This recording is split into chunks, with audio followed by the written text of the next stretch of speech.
بسم اللہ الرحمن الرحیم۔ جہالت اور برائی کا بیان۔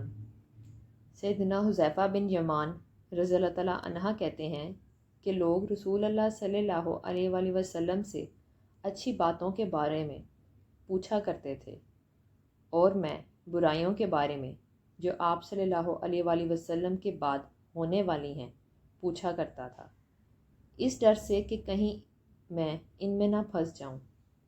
میں نے کہا کہ یا رسول اللہ، ہم جہالت اور برائی میں تھے، اللہ تعالیٰ نے آپ کو بھیج کر یہ خیر و برکت ہمیں دی، کیا اس کے بعد پھر برائی ہوگی؟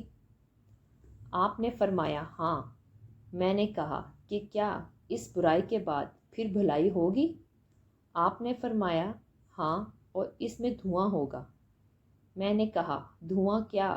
فرمایا ایسے لوگ پیدا ہوں گے جو میرے طریق پر نہیں چلیں گے، ان کی کوئی بات اچھی ہوگی کوئی بری۔ میں نے کہا کہ کیا اس بھلائی کے بعد پھر برائی ہوگی؟ فرمایا ہاں، ایسے لوگ پیدا ہوں گے جو دوزخ کے دروازوں پر کھڑے بلاتے ہوں گے، جس نے ان کی بات سنی انہوں نے اسے دوزخ میں جھونک دیا۔ میں نے کہا یا رسول اللہ، ان کا حال تو بیان فرمائیے۔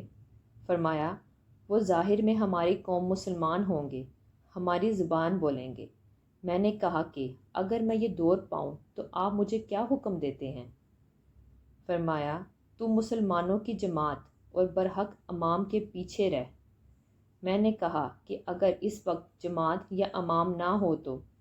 آپ صلی اللہ علیہ وآلہ وسلم نے فرمایا پھر تو سب فرقوں سے الگ رہ، اگرچہ تو بھوک کی وجہ سے جنگلی درخت کی جڑ چباتا رہے، یہاں تک کہ تو مر جائے تو یہ تیرے لیے ان کی صحبت میں جانے سے بہتر ہے۔